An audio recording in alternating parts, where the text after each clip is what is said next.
You'll have to live your life.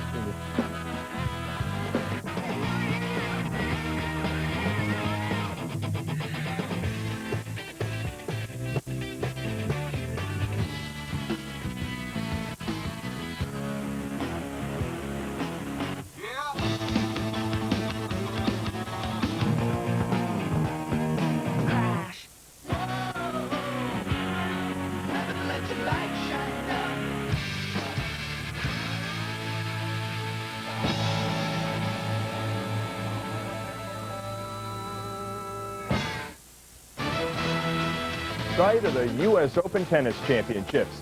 In the name of its host city, this tournament is aggressive, fast, and certainly a grind. The only thing tougher to deal with may be today's weather. Dark clouds floated over Flushing Meadows, Corona Park early this morning, and the rain has begun, so play will be delayed. Temperature in the mid-60s. And again, the rain coming down harder and harder as the minutes go by and the winds picking up. I'm John Frankel. Hello, everyone, and welcome to USA Network's coverage of the 1994 U.S. Open. Over the next 2 weeks, we will bring you day in and day out coverage of tennis. 90 hours in all of action here at the Open. And Open is certainly the operative word. Why Pete Sampras is the #1 player in the world and the top seed, the defending champion, of course. Also plagued by a back injury that hurt her, most noticeably at the Canadian Open against Arantxa Sanchez Vicario. And Sanchez Vicario is the #2 seed here, heading a field that certainly can challenge Steffi Graf. Conchita Martinez is the #3 seed, the Wimbledon champion. And Mary Pierce, a finalist at the French Open before losing to Sanchez Vicario, but she did skip Wimbledon, if you remember. Kamiko Date, the highest-ranked Japanese player, the first to ever crack the top 10. Gabriela Sabatini has not done much. Hasn't won in 38 tournaments. She is seeded 8th here. Can she regain the form that brought her a title at the Open in the past? Mary Jo Fernandez is seeded 9th. And as you move down, you see Sabine Hack, Lori McNeil, and American Amy Frazier is seeded 16th. So we have the opening day of the U.S. Open, delayed by rain right now. Play was supposed to begin at 11 o'clock. We have 66 matches in all. Let's hope that we can get at least a few of those in. Taking a look at the schedule and the way things were supposed to start out, the #2 seeded player, Arantxa Sanchez Vicario, was to face Linda Ferrando, and hopefully the rain will allow us to do so. Ferrando was a player who upset Monica Seles back in 1990. Andre Agassi, unseeded here at the Open for the first time since 1987, faces qualifier Robert Eriksson. And Michael Chang, as we spoke about having a terrific year, faces Andrei Cherkasov.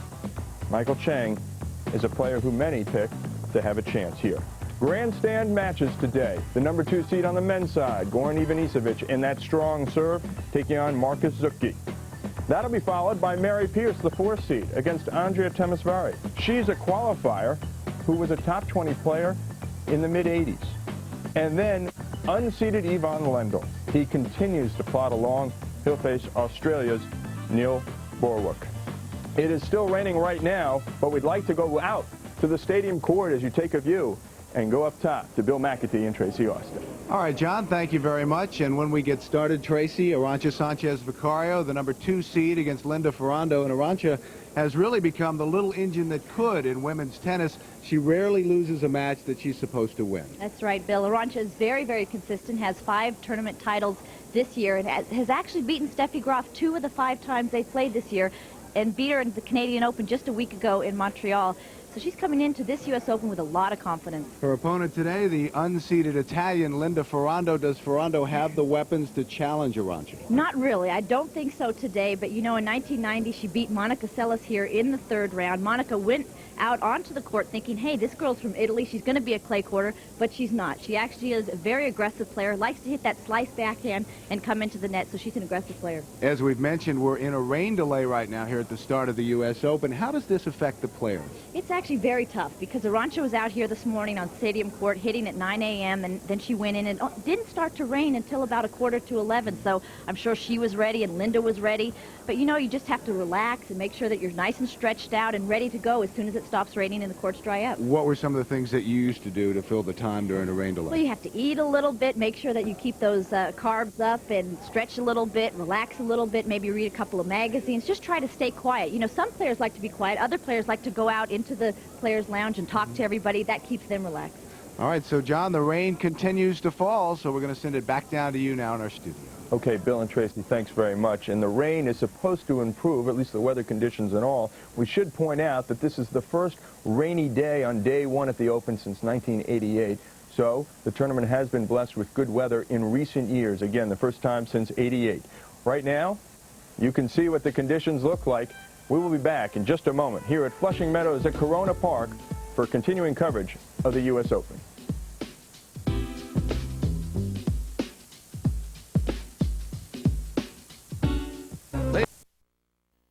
At the Australian Open, and two Spaniards took the next two Grand Slams.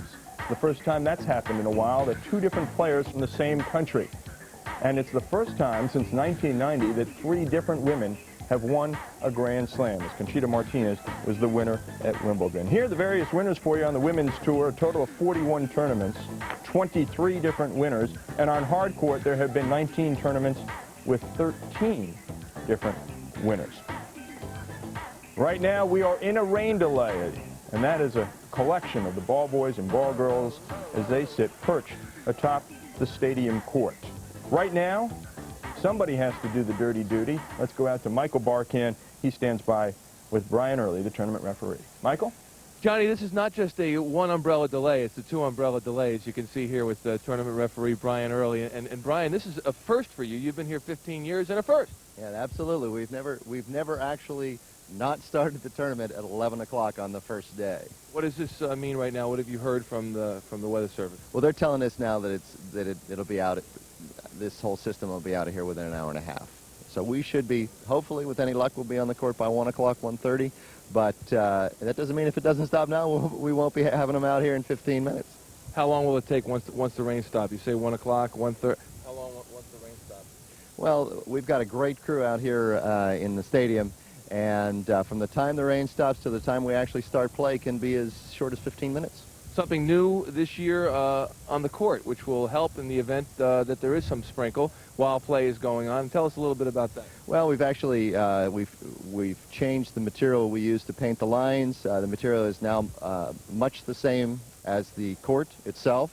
Therefore, the lines do not remain slippery after we get them dried. It used to be you would have to dry all the lines separately. It took us another 3 or 4 minutes to get the court ready for play.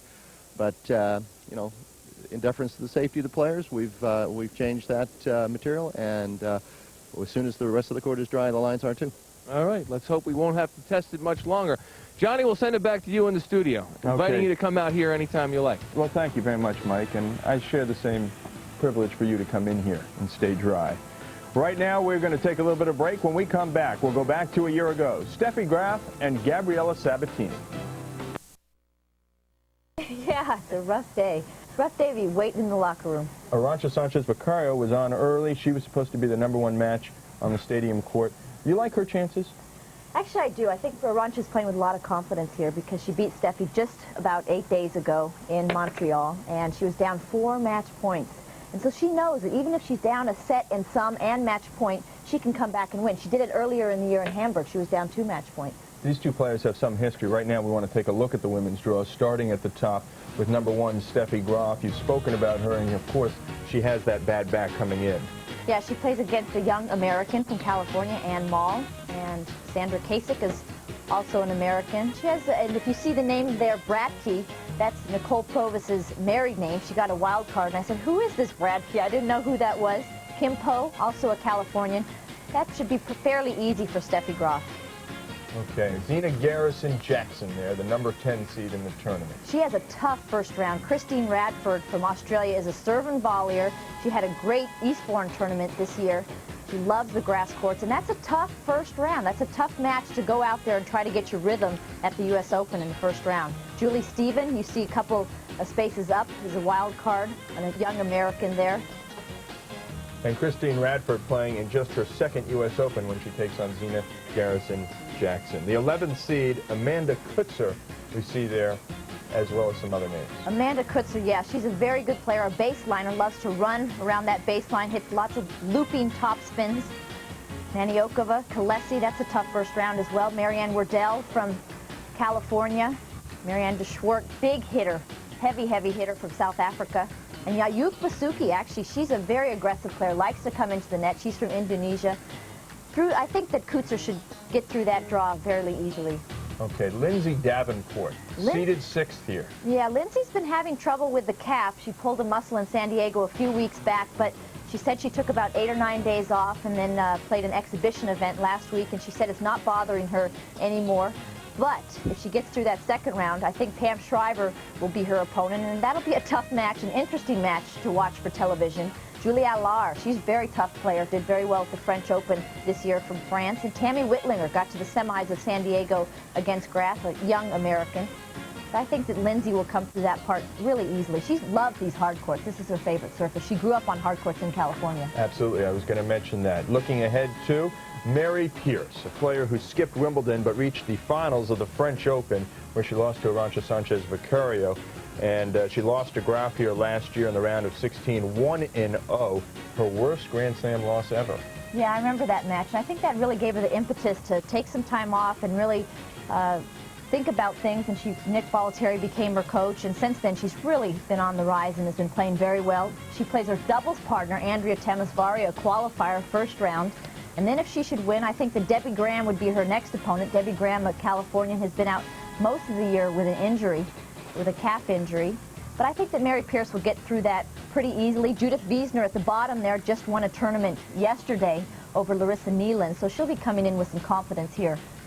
All right, continuing on, Lori McNeil and Eva Maioli. And Maioli, who's that Monica Seles lookalike and plays similarly, has never advanced past the second round in the Open. Yeah, Eva Maioli, people have been talking about her for a couple of years now and just hasn't quite broken through, but I believe that she will. She's getting a little bit better each tournament that she plays. She has a very, very hard forehand, two-handed backhand, and comes from Yugoslavia, the same place that Monica came from, and so that's why there are so many connections there. But I think that she'll get through, and then Dinky van Rensburg plays Elna Reinach, two South Africans. And then McNeil at the bottom has a tough first round. Anna Smashanova, she's a gritty fighter, French Open junior champion a couple of years ago. That's a match to watch, a first-round match to watch. So I look forward to McNeil and Maioli coming through in that part of the draw. And we should point out again that McNeil has not gotten past the third round here since 1987 when she reached the semifinals. The Maleeva sisters, always somebody to watch, and there's Maggie seated at 15. Yeah, Maggie Maleeva has a very, very tough draw, though. First round, she plays Chanda Rubin. That's a great first-round match to watch. And actually, Christy Boogert from the Netherlands is up and coming. She's had a great year, did well at Wimbledon this year. At the bottom there, Sean Stafford, an American. Sawamatsu from Japan. That's another good first round. Yeah, there's a lot of great first rounds in the women's this year, but I think that whoever wins between Maggie Maleeva and Chanda Rubin, I think will get through in that part of the draw. Rubin and Maleeva met in '92. Maleeva won that match in the fourth round, beating Chanda Rubin. Jana Novotná, that is a name that most people will most closely identify with the Wimbledon final loss to Steffi Graf. Yeah, she says that she's put that in the back of her mind and she's forgotten about that. But of course, you'll remember that she was only five points away from coming up with that title. That had to be rough to lose that one. She plays a first rounder against Makarova, who actually has a win against Sanchez Vicario this year. So that's a tough draw there. And Gabaldon from California, she plays Uku Valaria from Argentina. But I really think that Novotná should get through fairly easily. She's a serve and volleyer and likes to play on these hard courts, and she's playing well. Let's talk about Novotná for a minute, and in touch with what Sabatini did at the French Open when she lost to Mary Jo Fernandez. That was a heartbreaking loss, and we haven't really heard much of her since. And the Novotná thing, how much does that, can it spoil a player's entire career? Well, I think that Gabriela really has affected. She was up a set, you know, we all know, in 5-1 and a couple of match points, just cruising, and then somehow lost the match in 3 tight sets. And I really think that took a lot of her confidence away. She just has not walked out onto the court with the same confidence that she had before. She seems to look like she has fear in her eyes and just doesn't go out to dominate the players. She's just hooked up with a new coach, Juan Nunez, a couple of weeks ago. He says that he's trying to get her to put more pace on her serve and hit more through the ball on her forehand, get some more pace on her forehand as well. So, you know, each coach that comes along has been working on those same things, and I think it's just up to Gabriela to decide, hey, I have to be more aggressive. That's how I won the U.S. Open in 1990. It's up to her. When we take a look at her in the bottom half of the draw, we see Gabriela Sabatini against Larisa Neiland, and that is not an easy match to start with. That is a very tough first round. I think one of the top 4 toughest first rounds here at the U.S. Open. Larisa Neiland just losing in the finals of a tournament in Schenectady yesterday. And so she's played a lot of matches. She has a lot of matches under her belt, and she's a tough serve and volleyer. That Sabatini will have her hands full there. And whoever gets through to the next round will have to face, I think, Meredith McGrath, again, a serve and volleyer. She won Eastbourne this year, so that's a tough match as well. That's a tough part of the draw right there. And, of course, Neiland in 1988 reached the quarterfinals here against Larisa Savchenko. Continuing on, Amy Frazier, there's another American, seeded 16th here. Yeah, Amy Frazier did well. She won the Virginia Slims of Los Angeles a few weeks back, so she loves these hard courts. She feels very comfortable when the ground is solid. She says she doesn't like the grass or the clay where it's slippery. I think she's coming in here with a lot of confidence. Plays Rachel McQuillan from Australia, but I think she'll get through handily there. Natalia Medvedeva, who is Andre's sister, is a very talented player, but this year hasn't really lived up to the potential. Sylvia Farina at the top plays Maylin Tu. Maylin Tu, a young American, won the 18 Nationals this year, so she got a wild card entry. I'll be interested to see how well Maylin Tu plays in her first U.S. Open, being so young. As we look ahead, we see Sabine Hack in the draw. Is women's tennis changing a little bit? Do you give some of these other seeds a chance to challenge here because of Graf's back situation? Definitely. You know, Steffi has been a little bit more vulnerable this summer anyway, losing to Mary Pierce at the French and Lauren McNeil at Wimbledon, and then losing to Arantxa just last week in Montreal. And, of course, anytime you have an injury like that, it's very tough to win 7 matches over the 2-week period, and a bad back especially, because you twist and turn on every shot that you hit. So, you know, I think it gives a lot of the other players a chance to say, hey, this might be my Grand Slam to win. Sabine Hack plays Gigi Fernandez, a double specialist with Zvereva. They're going for the Grand Slam here. Is she going to really be concentrating on her singles play? Yeah, I think she is, because the doubles play starts a little bit later, and she has to start to concentrate playing Sabine Hack, the number 12 seed. And talk about diversity in style. Sabine Hack loves to stay in that backcourt about 6 feet behind the baseline and loop up balls, whereas Gigi Fernandez gets into the net whenever she can. That's an interesting matchup, because Gigi, of course, got to the semis of Wimbledon this year. Has her ups and downs, though. Really hasn't won a lot of matches this year, but, of course, did well at Wimbledon. I pick Hack there to win and to get through. You mentioned Wimbledon, and that brings up the name of Conchita Martinez, the Wimbledon champion, her first Grand Slam title. Yeah, of course, winning Wimbledon, she won her first Grand Slam, and what was so impressive was that it was on grass. Everybody before said, hey, Conchita loves the clay. She can only play on clay, only can come up with those titles on clay. But grass is so fast, and she played that marvelous match in the finals against Martina and hit passing shot after passing shot, and also came to the net. She changed her game a little bit and came to the net, played more aggressively. So that gives her a lot of confidence. She knows that she can win any Grand Slam now. Nicole Arndt is somebody who has done some things at some of the smaller tournaments. Do you think she has a chance here? Well, Nicole Arndt is a big left-handed server, hits that slice out wide to her opponent's backhand very well, but she just hasn't seemed to come up with the consistency. The consistency in her game makes a lot of unforced errors, and also consistency in her results, but she does have a lot of talent. All right, Kamiko Date, the player from Japan, seated 5th here. That's right. She plays another player from Japan, Hiraki, and she has struggled this summer. She's really not had her best results, but she's a great baseliner. Not as big as most of the other players. She's about 5'4", but very solid off the ground, can hit very good angles, very good deep shots, and very good mentally. So we'll see how she does. All right, just to fill you in a little bit more on Date's background, she began this year at number 12, and now she's moved up to number 5. She won 2 hardcourt events this year at Sydney and the Japan Open, and upset number 3 Martinez in the quarterfinals of the Australian this year, and then lost in the semifinals to Graf. Anke Huber. Anke Huber has a tough draw here. Irina Skirleja, she's from Romania, and a young Romanian who's coming up and has had some great results this year. Beat Sabatini at the Italian, lost in a tough match against Martina, so she knows that she can come up with a big win. And I'm looking for her. She actually based her game on Steffi Graf. Steffi Graf is her idol, so she has that big forehand, the big slice backhand. That's a very good first-round match to look for. But I think that Anke Huber will come through just based on experience. Mary Jo Fernandez, an American there, and she's got a tough one in that first round, and she's had problems both on and off the court. Actually, this part of the draw is very, very tough. A lot of great players here. Mary Jo Fernandez plays Sabine Appelmans from Belgium. Sabine's playing well, got to the semis of the Virginia Slims of Los Angeles just a few weeks back, and that's a tough first round. Sabine Appelmans is ranked somewhere in the low 20s.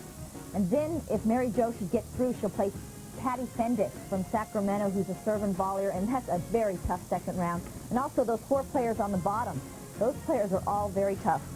All right, and we have Arantxa Sanchez Vicario, where we started this whole thing off, basically. She's the number 2 seed. She was supposed to play first match on this morning on the stadium court against Linda Ferrando. I don't think Arantxa will have trouble with Linda Ferrando, but the next matchup is pretty tough. Tozia is right around that range to be seeded, so that's the second round draw that's very tough. She plays Stephanie Rotier from the Netherlands, and that's a tough first round also. I think Arantxa will probably play Tozia, should get through that, but that's a good part of the draw.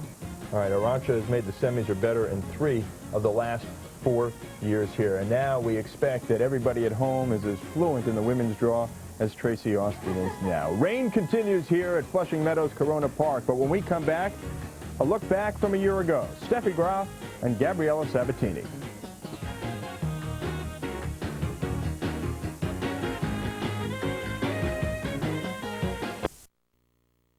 We thought we were going to start play, but there's been a 2-hour rain delay. The first time we've had a rainy day on day 1 at the Open since 1988, but we are about set for play. Right now, let's go out to the stadium to Bill McAtee and Tracy Austin.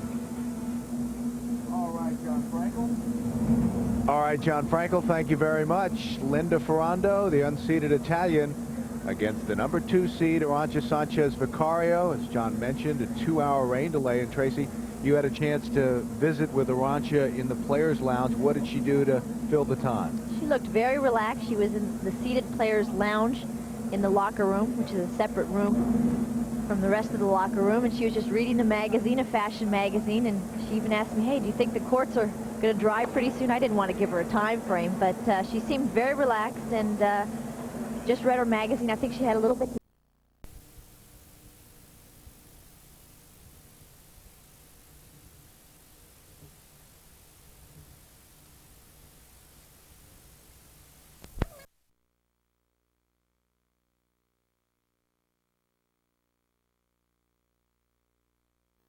Been struggling as of late, lost in the first round in the last 4 tournaments that she's played, whereas of course Arantxa just 8 days ago beat Steffi Graf in the finals of Montreal to take that title.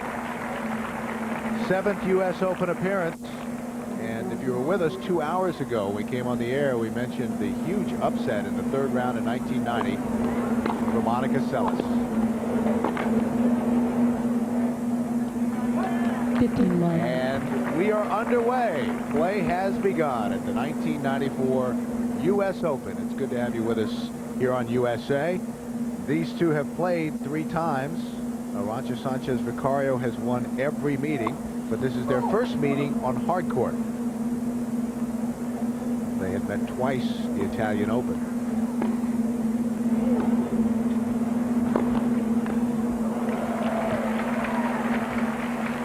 all. That, of course, played on clay. All 3 of their meetings have been on clay. And you would think an Italian like Ferrando would be a typical clay courter, want to stay back and hit those loopy strokes, but she likes to come in.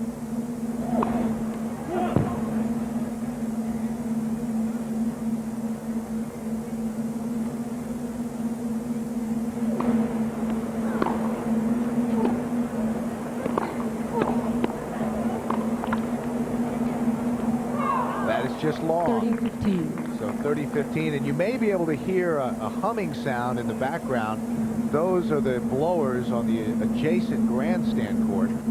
They wanted to get the stadium court dried off first to start play here, and now they're drying off the grandstand and the outer courts. Actually, the National Tennis Center sounds like a giant beehive at the moment. And the wind's calmed down. A little bit warmer than it was a couple of hours ago. Freezing.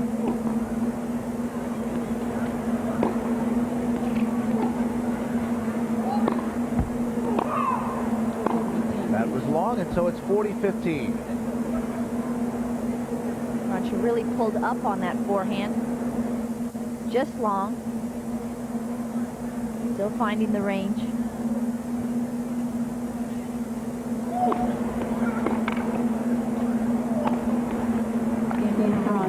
So Linda Ferrando holds her serve, and we are underway at the 1994 U.S. Open.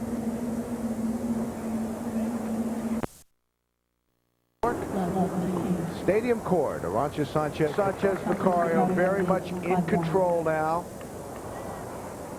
Linda Ferrando serving to stay in the match.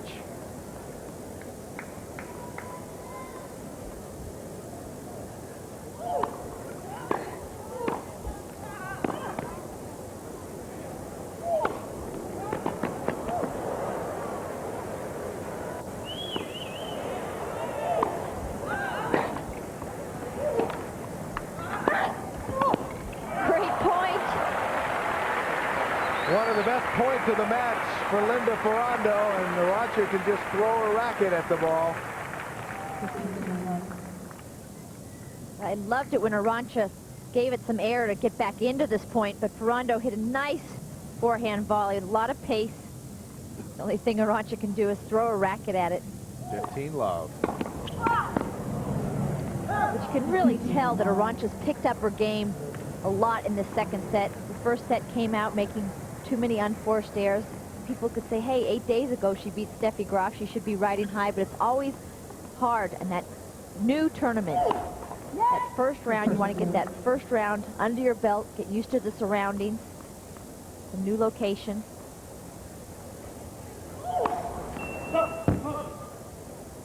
Arantxa played her first U.S. Open in 1987 at the age of 15. She lost in the first round. And that is the only time Arantxa has failed to get to at least the round of 16.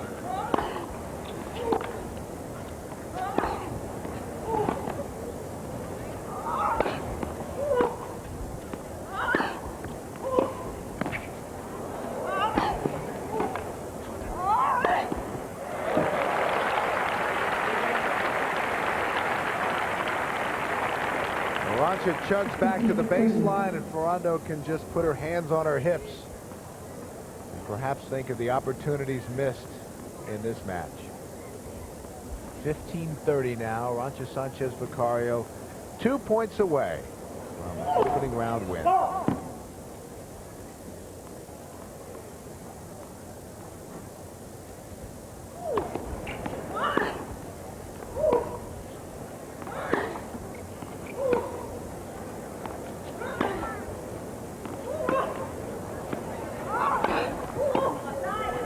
There's that overhead again. You know, Bill, she's not that tall. She's only 5'6", but she has such a powerful overhead. Gives her 2 match points.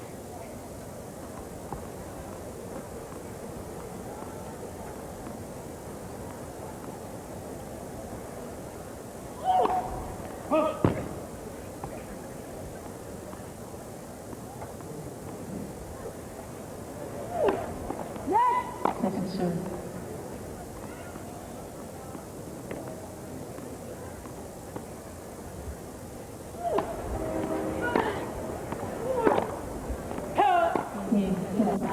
And that's it.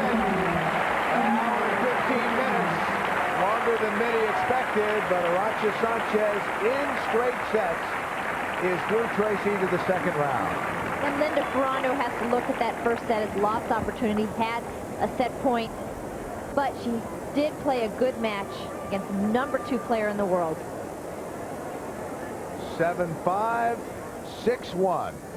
Arantxa Sanchez Vicario will return with more day one of the U.S. Open on USA in a moment.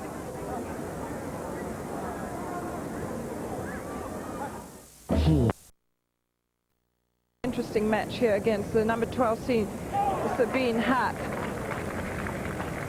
Gigi Fernandez on this side of the court, Sabine on the far side. She's serving for the match, Gigi. In fact, she really should have won the match ages ago. She just walked through the first set 6-2, led 2-1, and then for some reason just sort of went into a disappearing act. Sabine has been having trouble, though, herself all the way through.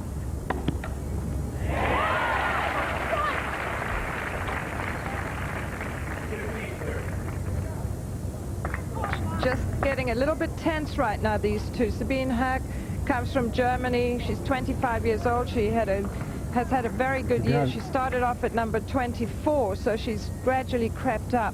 Has done much better on clay courts than she has on hard courts. In fact, she's only played one tournament in the last few weeks. Not enough preparation. Not enough preparation for this tournament, and she really has looked as if she's very unfamiliar out here. Gigi, on the other hand, we know how great a doubles player is, but this year has not been very good for her.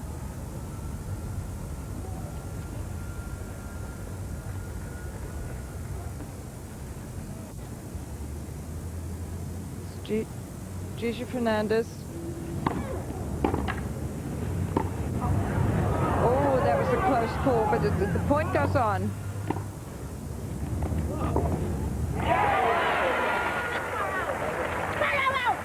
So now Gigi Fernandez now has match point. It's all sort of fallen apart in this last game with close calls. You know, it's reasonably exposed out here, but the wind hasn't been a factor. And actually, all through the match, the course has been good, so it's so strange. You know, this always happens. The lines people get a little bit nervous themselves when it gets close.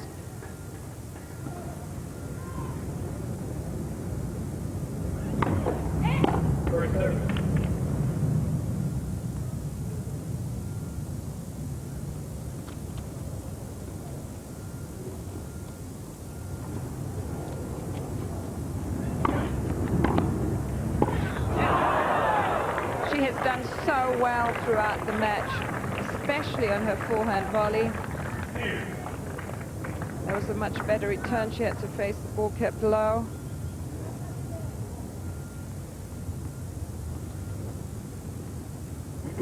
She hasn't won that many singles matches this year, except at Wimbledon, where she got to the semi-final. Had that super match against Martina, where they were very good-natured and had a lot of fun on the court, which was appreciated.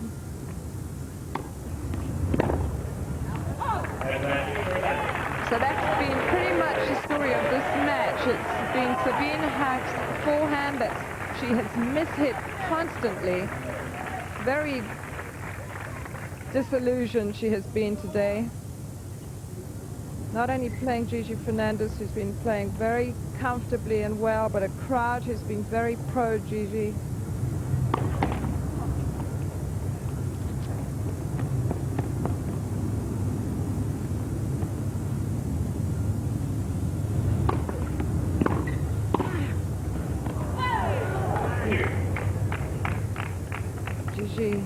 Having trouble closing off the match. As I said, she should really have won this match in 2 sets. Went to sleep for 5 games in the second set, then resumed at the beginning of the third set playing much better again. Her serve has been effective. In fact, she hasn't dropped a serve this game, this set. As we all know, it's much harder to serve for a match than it is for any other game. That was a very nervous double fault. So she's had 2 match points. Now she's break point down, leading 5-3 in this third set.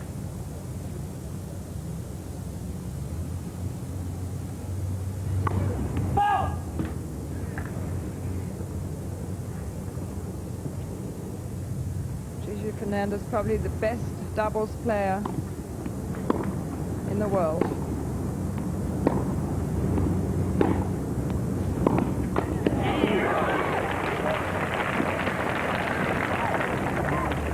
She managed to laugh at that because it was rather a clumsy move. She stumbled as she was going for the pass for the volley.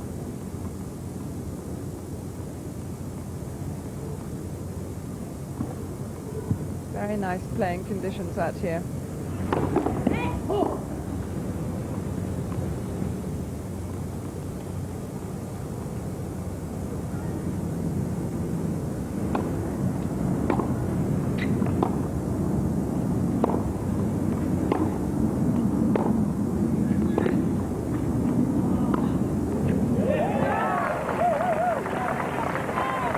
So once more in trouble here. She's got a little bit tense, a bit nervous, and so her body isn't flowing, and you can see that she struggled to get over to that ball, making it so short.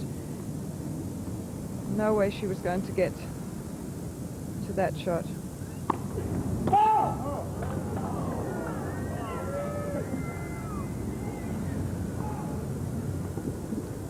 First serve just missing.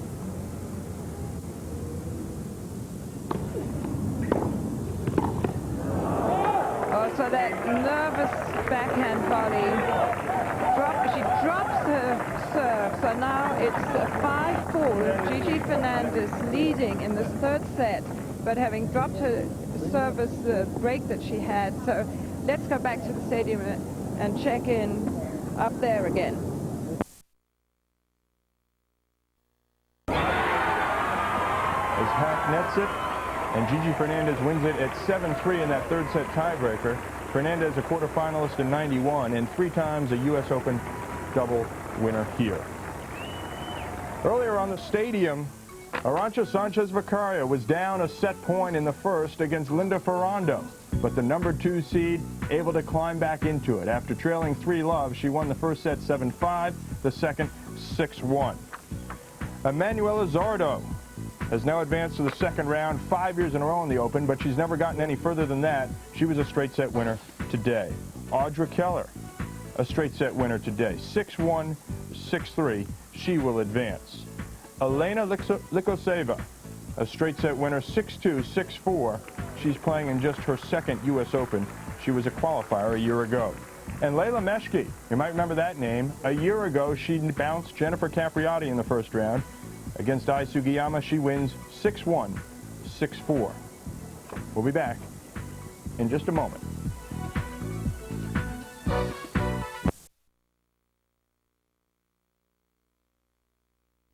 I got pictures.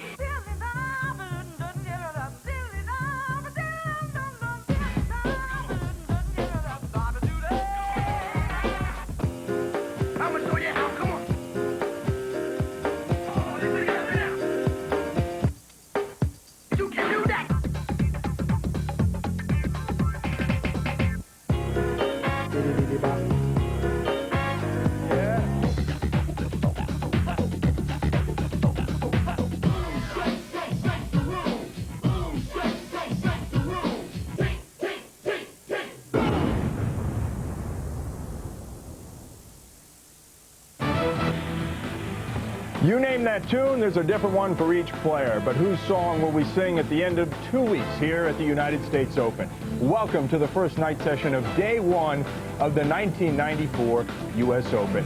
It's beautiful now, but it hasn't been like that all day here at Flushing Meadows. The sky served up rain early this morning, forcing a 2-hour rain delay before players hit the courts. Right now, temperatures in the mid-70s. The forecast is clear for temperatures in the low 60s.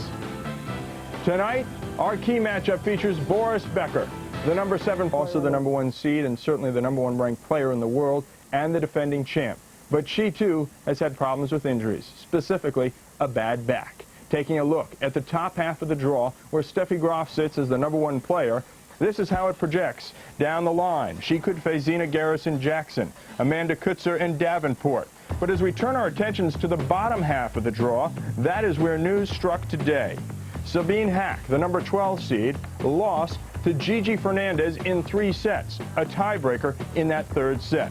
Also, Arantxa Sanchez Vicario could face Mary Jo Fernandez. And that is the first matchup on the stadium court against Sabine Appelmans. Right now, let's go out to the stadium with Ted Robinson and Tracy Austin. All right, John, thank you very much. And it's a pleasure to be alongside Tracy Austin, again, a past champion here. Let's talk about another past champion, Steffi Graf. She comes in with a bad back. Tracy, is this injury in your mind enough to really open up the field for someone else? I think so, Ted. And Steffi's been more vulnerable this summer anyway. She's had a couple of losses to Arantxa Sanchez Vicario, 1 to Mary Pierce, 1 to Lori McNeil. And with the bad back, she has to try to win 7 matches over the 2-week period. And she really is struggling with that lower back. It's getting more irritated all the time. I think it opens it up to Steffi, Arantxa, Conchita Martinez, and Mary Pierce. Ideally, we might put Mary Jo Fernandez in that group as well, but probably premature this year, given all that Mary Jo Fernandez has had to overcome since last year's U.S. Open. That's right. She had to pull out of last year's U.S. Open due to health problems and really hasn't played as many tournaments as she would have liked to because she's still struggling with that. And since Wimbledon, she's only been able to play 1 tournament. At the French Open, she lost in the 3rd round, and at Wimbledon, lost in the 3rd round. So she doesn't have a lot of matches under her belt. And her first round, Sabine Appelmans, is 21 in the world, and Mary Jo's number 11. There's not that big of a space. It's a tough first round. Mary Jo has her hands full. And that will be first up here on Stadium Court tonight for you shortly. Right now, let's go back to John. Okay, thanks very much. Of course, there's much more action for you tonight, this first night session of day one. Over in the grandstand, it'll be third-seeded Sergi Boulet was served up. But once the court was dried off, stepped on Arantxa Sanchez Vicario, the number 2 seed.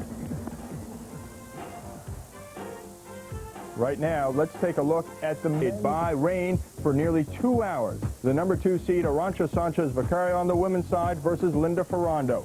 A soggy start to the 1994 U.S. Open, as we mentioned. Those 2 hours of rain. But the hard work of the crew, speeding it up as they always do, squeegeeing, towel drying, and blowing it away. However, Arantxa Sanchez Vicario appeared a bit waterlogged early in the first set. Upset-minded Linda Ferrando, who in 1990 knocked Monica Seles out here, took the first 3 games of the match. Sanchez Vicario, however, rallied to even the set. And looking to break serve for a 6-5 lead, she sends Ferrando side to side. Vicario's powerful ground strokes, finding the angles, finishing it off with the two-fisted backhand. Serving for the set, Sanchez Vicario showed her great athletic ability. A leap and a lunge for the volley to capture the set. She won in a breeze, 7-5, 6-1. Gigi Fernandez here knocks off 12-seeded Sabine Hack, 6-2, 2-6, 7-6. Gigi Fernandez, known more for her doubles play, but sends Sabine Hack packing. Wimbledon champion Conchita Martinez defeated Veronica Martinek, 6-1 to 6-love. Martinez lost just 6 points in the second set. The number 4 seed, Mary Pierce, facing Andrea Temesvari, once a top 20 player in the mid-'80s. A qualifier here, she goes quietly, 6-3, 6-2. Meredith McGrath defeated Tessa Price, 6-1, 6-2. Price advances to the second round in 3 of the 4 Grand Slams in 1994. Make sure you stay with us here on USA Network. Coming up on the stadium court, Mary Jo Fernandez and Sabine Appelmans. We'll be right back for more of 94. Ted Robinson as we join this first round match between Mary Jo Fernandez and Sabine Appelmans. Mary Jo Fernandez has broken serve to begin the match. She serves now in the forecourt.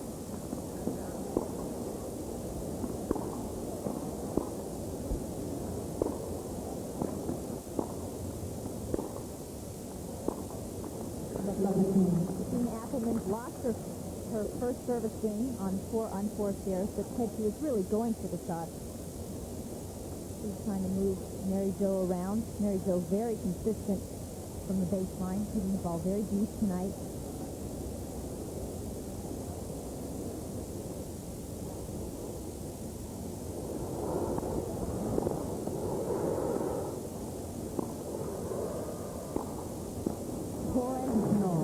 What an angle, and Mary Jo's weapon right there. Her forehand. You hit it inside out.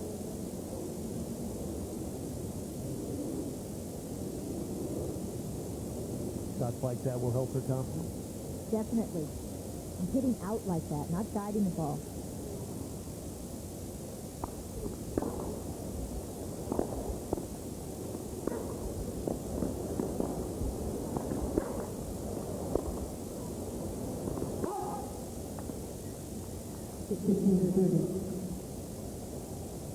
Sabine Appelmans, 22 years of age, from Belgium, and she's enjoying her highest standing ever on the women's tour. She's ranked 21.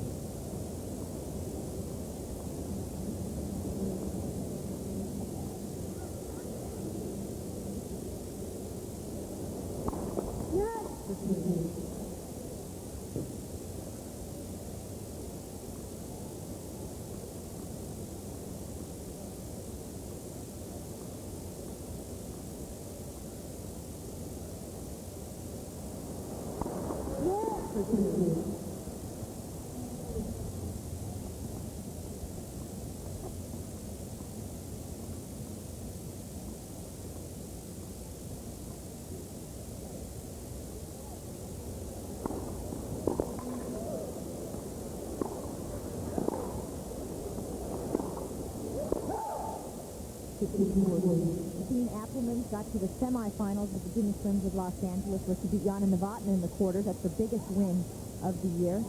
Lost to Amy Fraser in a tough match in the semifinals.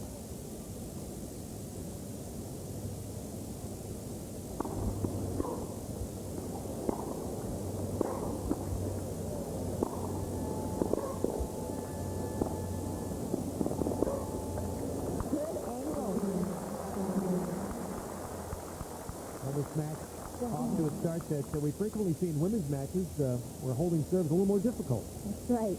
Sabine gets the racket well below the ball and then brushes up behind it to get that top spin. Mile-an-hour serve, and Appelmans could do nothing with it. Yeah, it was a shaky second serve. Mary Jo seemed like she mishit it as well. Just sat there for Appelmans to hit. She overhit it.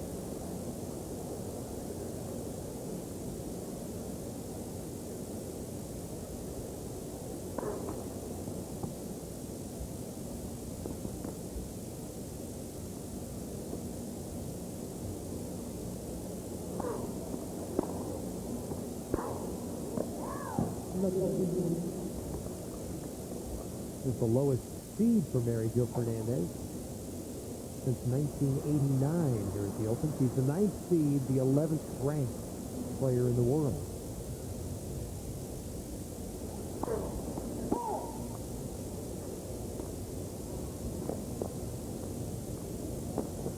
Mary Jo moving in.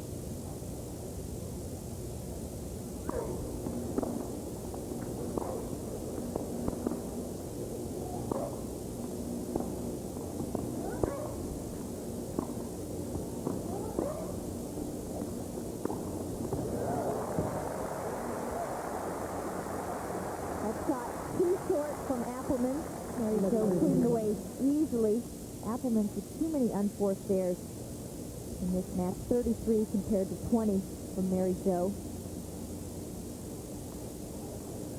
Very similar styles of play, but Mary Jo just doing everything just a little bit better.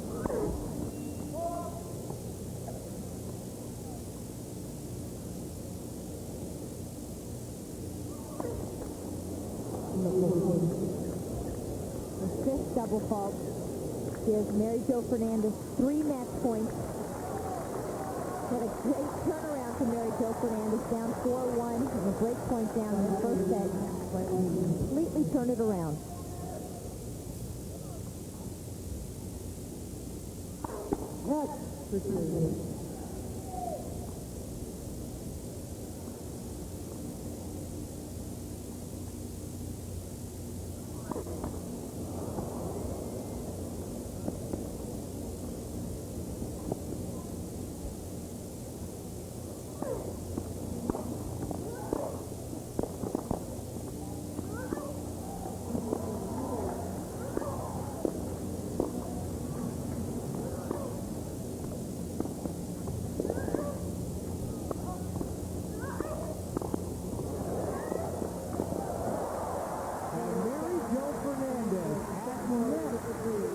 To win the match. What a great way to end it for Mary Jo Fernandez. That will give her a lot of confidence. Sabine Appelmans, number 21 in the world. A tough first round. Mary Jo played very well after she was down 4-1 in the first set.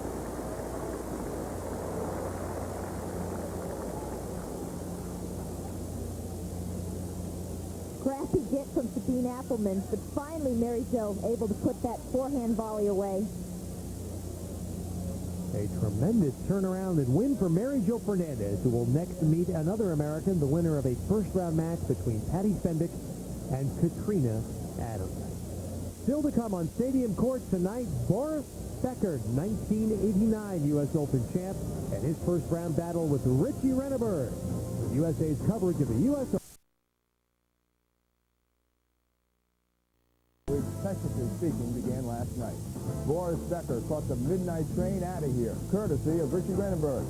But morning has broken, and the sun also rises on Tuesday. An absolutely perfect day for tennis here at the National Tennis Center at Flushing Meadows, Corona Park. Temperatures in the high 60s, sunshine forecasted for the entire day. Today, the tournament resumes. And welcome, everyone, to USA's coverage of the 1994 U.S. Open. I'm John Frankel. We have a lot going on today for you because yesterday was a stormy day here After 2 hours of rain delay, the championship dreams of two of the top men's seeds, Goran Ivanisevic and Boris Becker, were washed away. Boris Becker came in after a strong summer, seeded stadium. Remember, Fernandez missed last year's Open due to illness. She defeated Sabine Appelmans 6-4, 6-3. It is day 2 of the U.S. Open. 64 matches are scheduled, and with this beautiful day, we are sure to get them all in. As you know, the Open has a very rich history, and today it is very appropriate that Steffi Graf is going to take the court. The #1 player in the world and the defending champion here at the U.S. Open, a winner in 88 and 89 and 93, going for her 4th U.S. Open. Gabriela Sabatini. Will she ever see the days of 1990 again? We'll check. Stefan Edberg, a consecutive winner in 91 and 92, will play. And then we go back to 1988. Mats Wilander, a winner here when he beat Lendl, will also take the court. Here are the matches today on the stadium court. Steffi Graf will face Ann Mall. Guy Forget and Mats Wilander, sure to be a terrific match. And Michael Spieth versus Olivier Galatra. Right now, let us go outside to the stadium to Bill McAtee and Tracy Austin. All right, John Frankel, thank you very much. And Tracy, our first look at the defending champion, Steffi Graf. And a year ago, we were wondering if there would be anybody who could challenge Steffi. Quite a difference this year. We're talking about how vulnerable Steffi seemed and also her back injury. Yes, coming into the U.S. Open last year, she was totally dominating the women's circuit. This year, we've had 3 Grand Slam championships played already with 3 different champions. Steffi Graf winning in Australia, Sanchez Vicario winning the French, and Conchita Martinez winning at Wimbledon. And as far as I'm concerned, this U.S. Open championship is up for grabs, especially because Steffi's been dealing with inflamed lower back. She hit this morning, didn't look like she was having any problems, but we'll have to see. Her opponent today is Ann Mall, who is 19 years old, playing in her very first Grand Slam tournament. This obviously the match of her career. Big, big match for her. Playing against the #1 player in the world, a stadium that is so big. I'm sure she's never played in a stadium this big. Might be too overwhelming for her. So the defending champion, Steffi Graf, coming up shortly on the stadium. And let's send you back down to our studio and John Frankel. John? Okay, thanks, Bill and Tracy. Out on the grandstand, you will see fifth-seeded Stefan Edberg against Lars Johnson, Gabriela Sabatini in a tough one against Larisa Neiland, and Todd Martin against Guillaume Rouse. Right now, let's go out to the grandstand to Barry McKay and David Mercer. Thank you very much, John. Yes, we start out here with The grandstand of stadium, but not necessarily the best matches. There's a lot going out on the outside courts. Court 16 and 17, here are some of the featured players today. Lindsay Davenport, seated 6th here. Tomiko Date from Japan, Anka Huber, and Richard Krychek, the hard-hitting player. Also will be out there on court 16 and 17. But coming up in just a few minutes, Steffi Graf, the #1 player in the world, will take to the stadium for her first match here at the 1994 U.S. Open. Stay with us on USA. Welcome back to the U.S. Open 1994, day 2, but the first day for the #1 player on the women's side of the draw. Steffi Graf getting set to start her match on the stadium court. Welcome, everybody. I'm John Frankel. Yesterday, a magnificent... John Frankel, thank you very much. On a breezy but beautiful late morning here in New York City. There's Ann Mall, closest to the camera, and on the far side of the court, the defending champion, Steffi Graf. It's quite a moment for young Ann Mall, who was, by the way, a 16-year-old freshman at UCLA as she completed her junior and senior years of high school in 1 year. But there's Steffi Graf, the #1 seed, 3-time U.S. Open champion in 88, 89, and, of course, last year, West Germany, but recently bought an apartment in New York. So when she's in the United States, she calls New York City home. Currently ranked #1. This is her 10th U.S. Open appearance. There's her record here at the Open, 50-7. 15 career Grand Slams.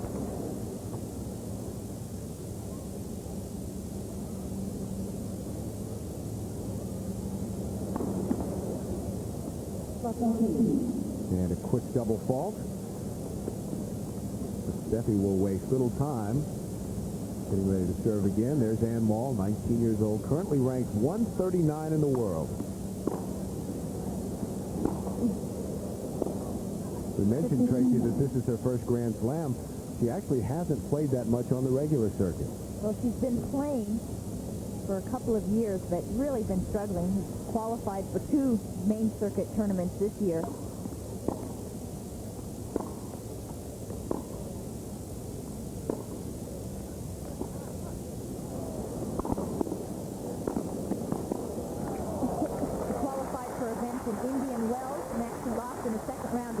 Fernandez, the first match. I saw it. It was 6-4, 7-6. Really played well in that match. And then next week in Lipton qualified. But other than that, she's played 11 tournaments and has lost in the qualifying.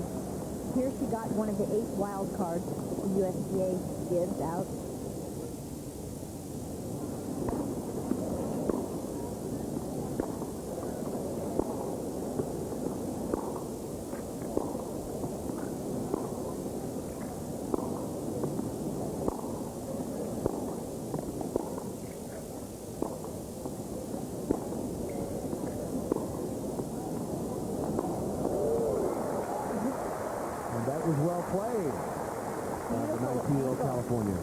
On that backhand side, she says that backhand is her biggest weapon. Able to get some top spins, go around the ball to hit that angle. Very good shot. Well disguised. Surprise, Steffi Graf.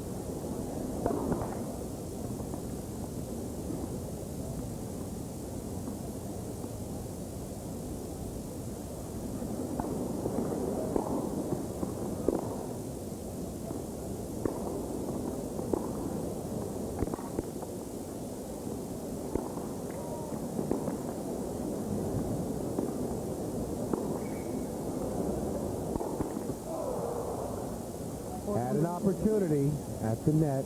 Maybe a little too long to think about it, Tracy. Yeah, she let it drop down too low. It wasn't a problem with the sun. Steffi Graf is looking up into the sun. Hesitated just a fraction of a second.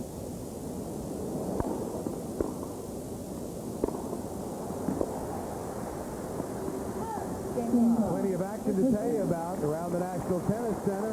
We'll return with more of the U.S. Open on USA in a moment.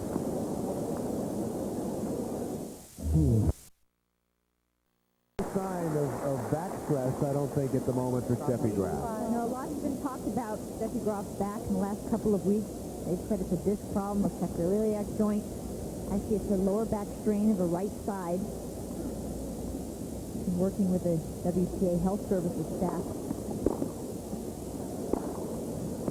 Over the last couple of weeks, along with her own personal massage therapist, and she's been getting treatment like electrical stimulation, ultrasound, and soft tissue massage a couple of times a day. Steffi now 2 points away from closing it out against the 19-year-old from California, ranked 139 in the world.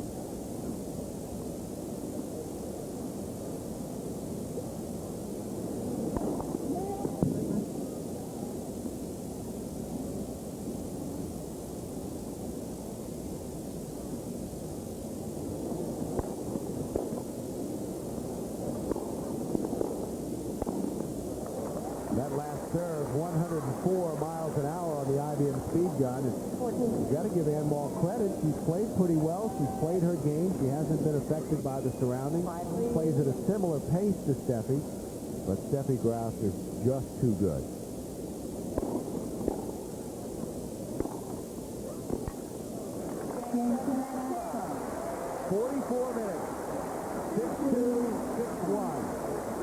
Defending champion is through to the second round. Steffi Graf has to be happy to get a match under her belt. So many problems and worries about her lower back, but she looked just fine. Only problem, only glitch, 5 double faults, but served very powerfully today. Up next here on the stadium, Guy Forget and Mats Wilander will be checking back in on the grandstand. Marzia and Stefan Edberg. A lot more to come here on the U.S. Open on USA.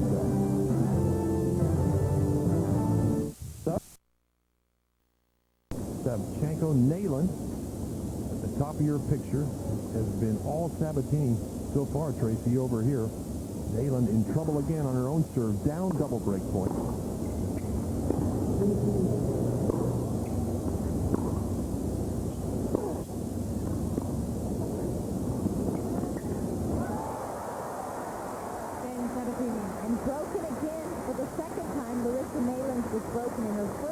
this game. She served 7 double faults in the 5 points that they played.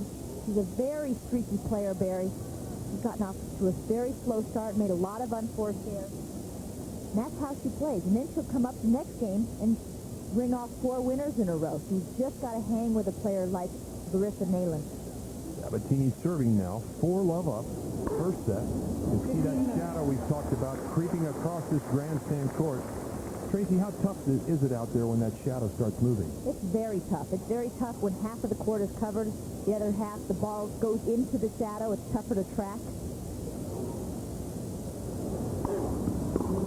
Love, that'll be long. Before we get too far into this match, I want to say how much fun it is working with our newest historian of the game, Mr. John McEnroe. He certainly is impressive with his knowledge and history of the game. And John, that 1938 boat ride I had with Don Budge, well, it was tough. A lot of rough seas out there, but we finally made it. And it was 1960 that you won the Italian. Is that right, Barry? You got it. All right. Sabatini knocks off the overhead. Deep into the corner. That was not an easy shot. A high lob. Playing very aggressively, moving into the net a lot so far in this match. Really reaches up well for this overhead, snaps it for a winner.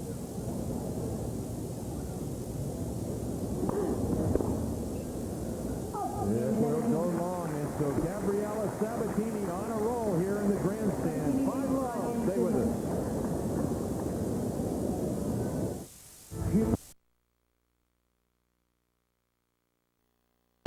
Here we are with Neiland down 11 love, if you will. That's right, in 34 minutes. So quick. Incredible. And she has her ups and downs. She's a very streaky player, but sometimes it looks like she's not running for balls. She's very disappointed in how she's playing.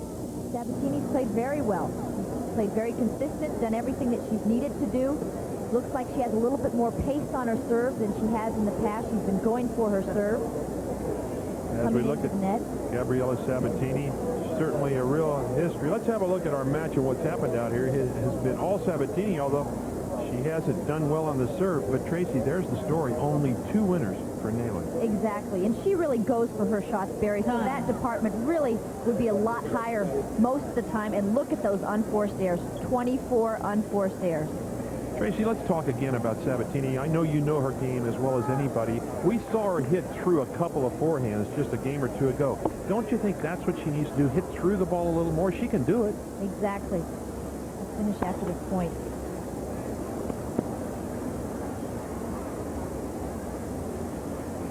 Larisa-Neiland trying to get on the board here, down 6 love and 5 love to the number. Gabriela Sabatini again, a miss hit. Talked to Gabriela's new coach of about 2 weeks, Juan Nunez. He's working on the serve, working on that forehand to go through the ball.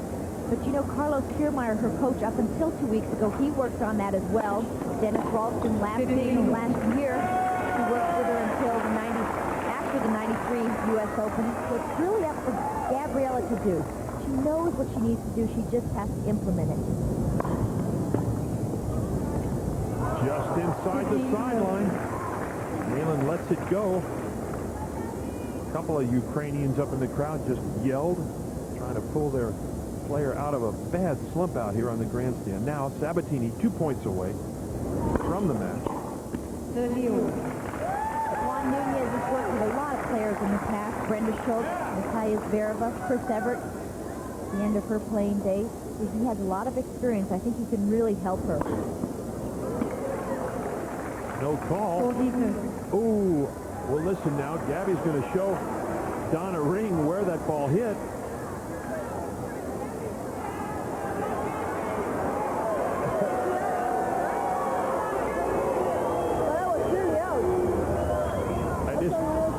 Let's listen. I think the crowd, Trace, knowing the score is 6 love, 5 love, as we look at Donna Ring in the chair, are saying, hey, Gabby, give her a break, huh? Surprising to see Gabby contest that, because she rarely does that. You're going to hear a roar. And a huge roar goes up out here on the grandstand as Larisa-Neiland finally gets on the board after losing 11 games in a row. fired in a very powerful serve, 96 miles an hour. Neiland got to the quarters of Wimbledon this year, so she's had a good year. She likes to play on the fast courts. Lost to McNeil 6-4 in the third at Wimbledon.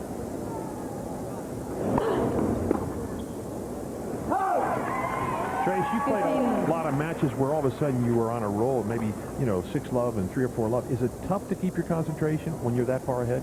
No, because as a champion, I think that like Gabriela, you know that when you're playing a streaky player like Larisa Neiland, you have to stay on top of them. Don't give them any openings at all. So you didn't mind winning matches love and love, is what I you're loved telling it me. there. I loved it. All right. 15 love. Yes. 30 Sabatini hitting through that backhand. Neiland's approach a little bit short, giving Gabriela plenty of time to set up, get on balance, rip that backhand.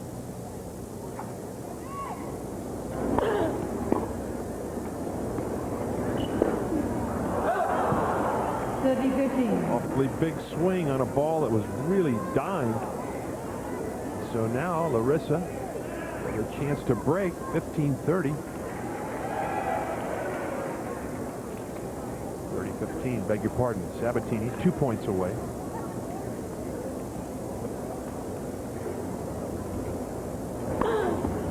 Right on the center service line. Ace number 4. Ace number 4 for Gabby. That's impressive, because that's the part of the game that she wants to speed up. We are at double match point here on the grandstand.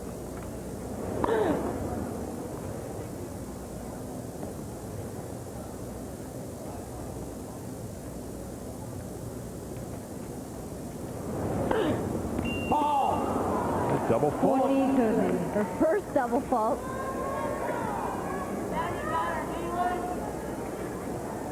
Shouts go out again for Larisa. This crowd would like to see her hang in for a few more games. There it is. Sabatini ends it with an ace. A painful at Neiland. Kiddingly walks up to the umpire. Now, for a minute there, I got nervous. She walked away. But everything's okay out here on the grandstand as Sabatini, a very solid 6 love, 6-1 win in just 40 minutes of elapsed time. Very impressive, Trace. Yeah, I think she's glad to get that match under her belt, because Larisa Neiland looked like on paper, a tough first-round opponent, but she really breezed through, and Gabriela serves very well. And she wants to get those matches under her belt because she's only played 1 tournament since Wimbledon. That's 2 months ago. So I'm sure that she's going to be very glad that she got this match under her belt and played terrific tennis. All right, that's the story as the flags start to blow out here on the grandstand. Stay with us. We're at the U.S. Open, and we'll be back with more tennis in a moment. How well she's been doing this year. She's a 6'2", she thumps forehands, she's thumping as many backhands as well. The big question about her has been her fitness, because in San Diego she pulled a muscle in her calf and finished the match that she was playing there, won it, but then had to withdraw from the tournament. So she hasn't played very much lately. She seems to be okay physically, but I did see her before she went on. She was getting very nervous, waiting for that cryo-check match to finish.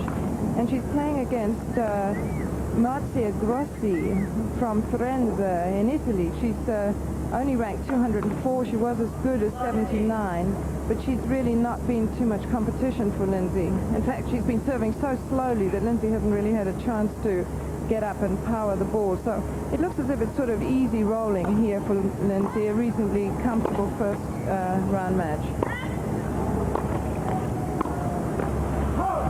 The big interest about Lindsay is she's the highest ranking American in the draw.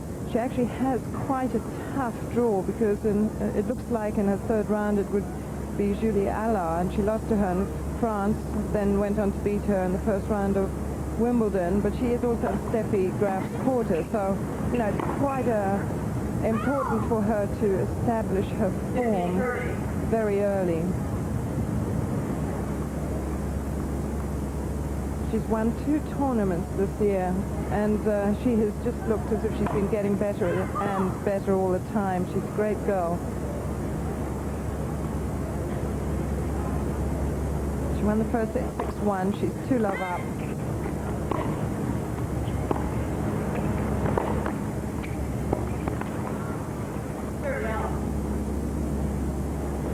Grossi has got some very good ground strokes, but has been really catching the top of the ball, bringing it down into the tape so many times on easy opportunities. So I think this is her first visit to the U.S. Open, and I think she's just really finding it a bit too much for her. They've never played each other before, so I'm sure that Grossi would be quite intimidated by the fact that she was playing Lindsay Davenport. Lindsay, of course, has a tremendous reputation as somebody who just can power you, overpower you.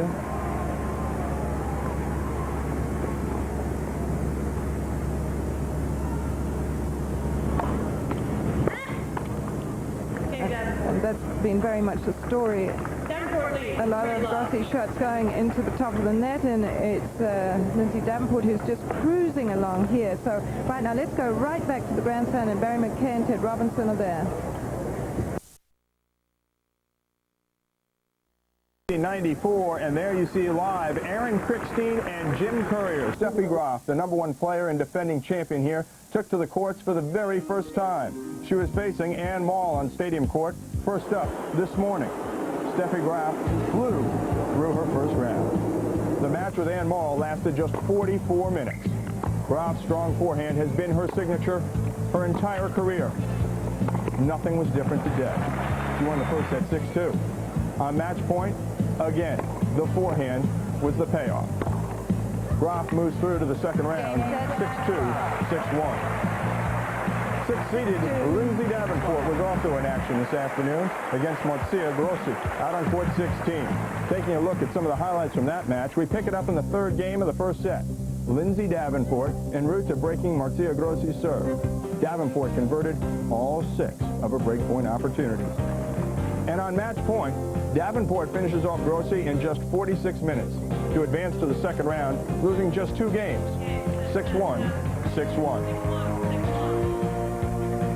Some other scores, 8-seeded Gabriela Sabatini. Some expected a challenge from Larisa Neiland. Didn't happen. 6-love, 6-1. Sabatini lost just 16 points in the match.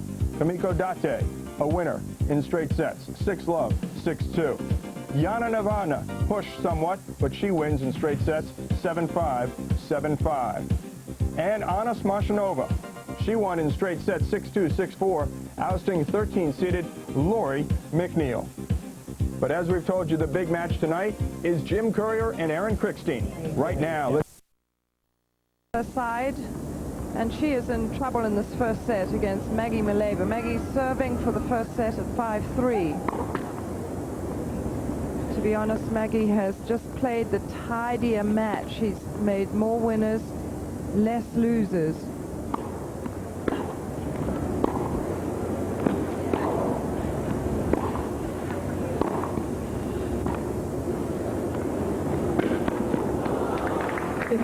Although Chanda missed that, I can't help feeling that that's going to help her, because she's been going for shots, making way too many errors. No, she hits the ball pretty flat on the forehand. She hits it very aggressively, and if her timing's a little bit off, it misses by quite a way. She hasn't really got herself into the match.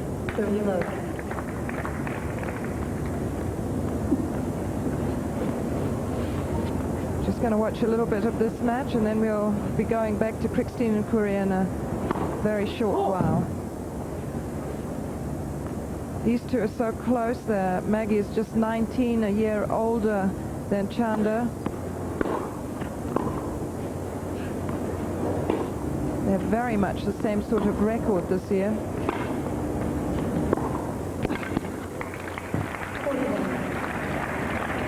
So Maggie Maleeva is 40-love up, 3 set points. Not being pushed as much at this moment. Chanda's got to try and be a bit more aggressive, but possibly using her volley more than just going for big shots. Sort sort of been quiet out here. It's a shame because the atmosphere is a little bit dead.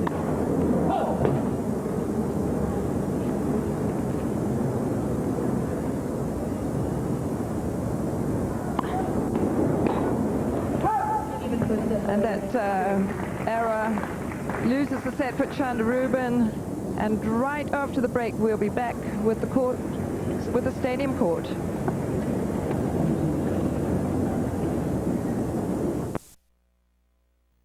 Pretty easy out here, and just moments ago, Chanda Rubin, having hung on by the skin of her teeth, ended up just not good enough for the test tonight. She must feel as if she doesn't like this court, because last year in the third round she also went out in a rather dismal match against Arantxa, Sanchez, Vicario, and that's going to affect her world ranking. She had a good first part of the year, the young American, 18 from Lafayette, Louisiana, and she just wasn't up to form tonight. But Maggie Maleeva played very well. Nice, smooth match. She was in good form. So let's go back to Korean Krickstein. All right, Virginia, first open in quite a while with Martin on the verge of being eliminated by Frenchman Guillaume Rouse.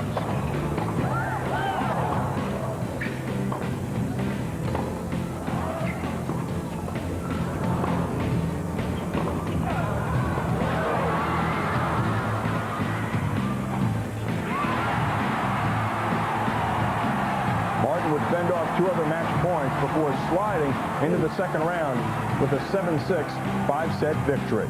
We'll be back with more tennis after this.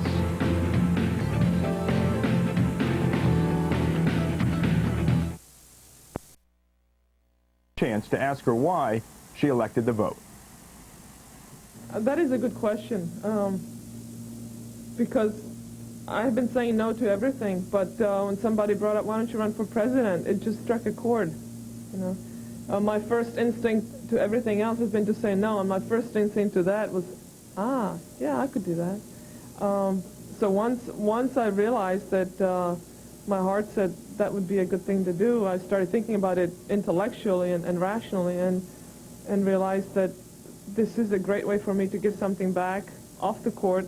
And Bud Collins has been railing for me to play one more year. Tennis needs me. Well, I think tennis can use me better actually in this capacity than on the court, because when my heart's not in the game anymore, I wasn't going to do anybody any good losing in the second or third round.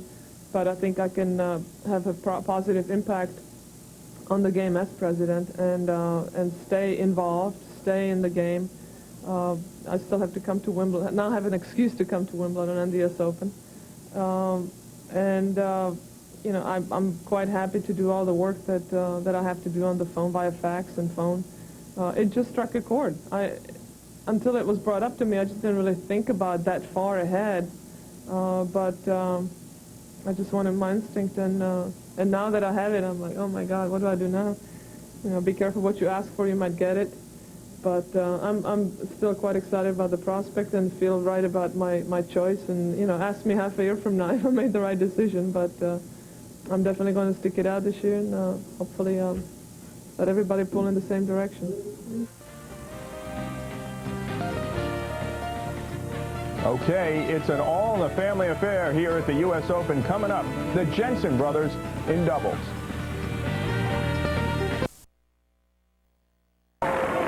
Total miss hit there by Murphy Jensen.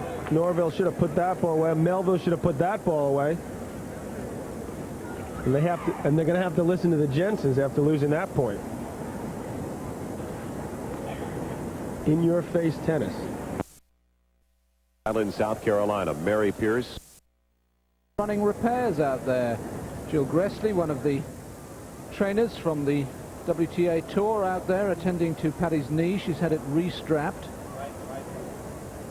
making sure that she can't damage whatever the injury is any further. Now Paddy bending down to see if she can still move, make sure the bandage is not too tight. Jill Grossi able to come out for a 3-minute injury timeout, but Paddy Fendick taking it on the changeover, so add 1.5 minutes to that for the changeover, so she has 4.5 minutes to fix up that knee. You'll have gathered from that scoreline that Paddy Fendick has really turned this match around. She's up 5-2. It's just one break of serve in the second set. We look again at her coach, Scott McCain. And the real story